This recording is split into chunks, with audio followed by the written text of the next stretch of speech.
World Wetlands Day is celebrated internationally each year on 2nd of February. It marks the anniversary of the signing of the Convention on the Wetlands of International Importance, that is, the Ramsar Convention, in the city of Ramsar, Iran on 2nd of February in 1971. This year's theme of the Wetland Day is Wetland and Water, to highlight the contribution of wetlands to the quantity and quality of fresh water on our planet. Water and wetlands are connected in an inseparable coexistence that is vital to life, our well-being and the health of our planet. The year 2021 marks the 50th anniversary of the signing of the Ramsar Convention. So now further, let's switch over to what a wetland is. Why do we need wetlands? What is the importance of wetlands? And why do we need this type of convention? Well, in general, wetland means a land where the water meets. It includes all the natural sites like lakes, rivers, underground aquifers, wet and grasslands, swamps and marshes, estuaries, deltas, oases, mangroves, coral reefs, and also the human-made sites like fish ponds, rice paddies, reservoirs, and salt pans, etc. Detailed criteria for a Ramsar site will be discussed further in this video. So what do wetlands do? Let's discuss this. Wetlands store water and ensure its quality, providing resilience against drought. Further, they protect against flooding and impacts of storms. Moreover, they provide food and other services such as transport and recreation. And lastly, they provide diverse habitats which support genetic species and ecosystem biodiversity and play key role in the life cycles of many species and in annual migration patterns. And why do we need to conserve them? So, answer is wetlands are being degraded and lost due to the increasing demands of growing human population. Overexploitation of the remaining wetlands is increasingly threatening their capacity to provide essential services. Also, according to a report, 64% of wetlands have disappeared in the last century. To counter this, we must ensure the wise use of wetlands and of the water in them, restore degraded wetlands and create new ones if necessary to regain the services we need. Now let's discuss the criteria for a Ramsar site to be marked.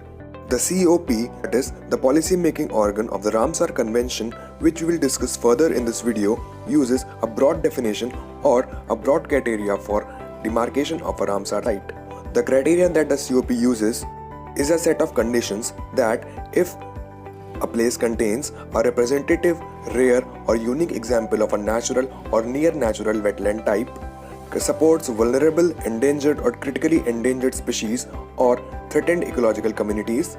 Next, it supports populations of plant and or animal species important for maintaining the biological diversity of a particular biogeographic region. Further, it supports plant or animal species at a critical stage of their life cycles or provides refuge during adverse conditions, and regularly supports 20,000 or more water birds. Next condition, regularly supports 1% of the individuals in a population of one species or subspecies of water birds.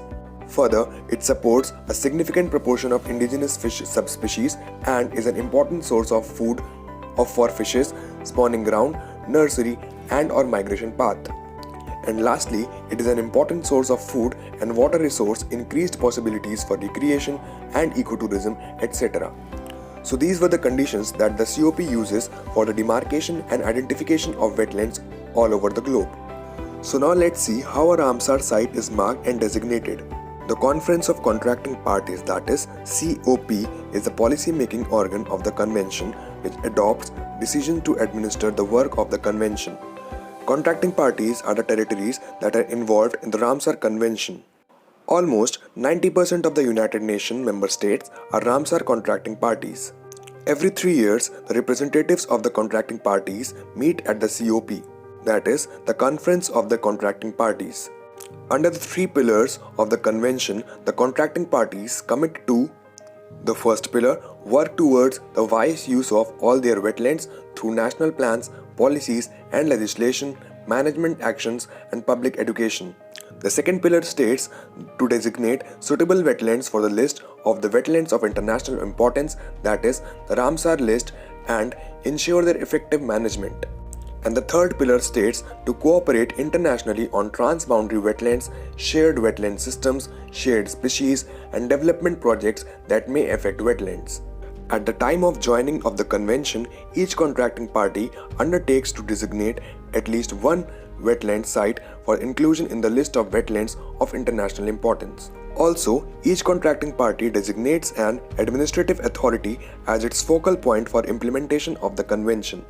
The contracting parties can place Ramsar sites with a changing ecological characters as a result of technological development, pollution, or human interference on the Montreux Record.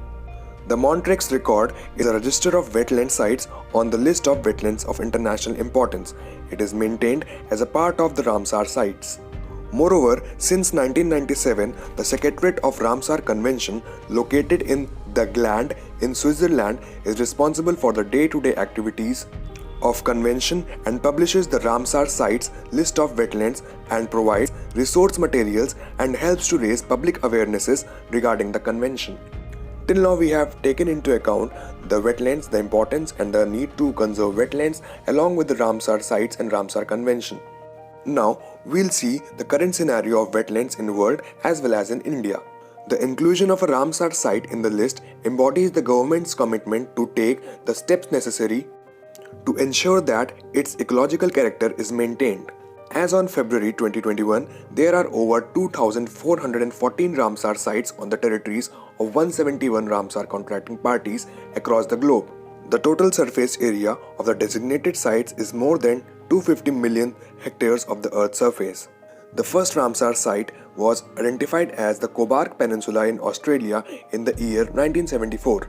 The country with the most number of Ramsar sites is the United Kingdom with more than 175 sites, followed by Mexico with more than 142 sites. Bolivia has the largest area under the Ramsar sites. Now, if we look about India, India signed the Ramsar Convention on 1st February 1982. And if we see the Ramsar sites in India, so as on February 2021, India has total 42 Ramsar sites. Chilka Lake in Odisha and Keoladev National Park in Rajasthan were recognized as the first Ramsar sites in India. Chilka Lake is again the largest Ramsar site in India with a surface area of 1,16,500 hectares. And Renuka wetland in Himachal Pradesh is the smallest wetland in India with an area of 20 hectares. If we see the state-wise breakup, Uttar Pradesh has the largest number of Ramsar sites with total 8 sites, followed by Punjab with total 6 sites. So with this, we discussed about the current scenario of Ramsar site across the globe and India. So we celebrate the World Wetlands Day in order to raise the public awarenesses for the wise use of wetlands and the immediate need for the conservation and sustainable use of wetlands and all the services they provide for the benefit of people and nature. So that was the video, guys. Like, share, subscribe to my YouTube channel and post in comment box if you have any suggestion. Thanks for watching and Jai Hind.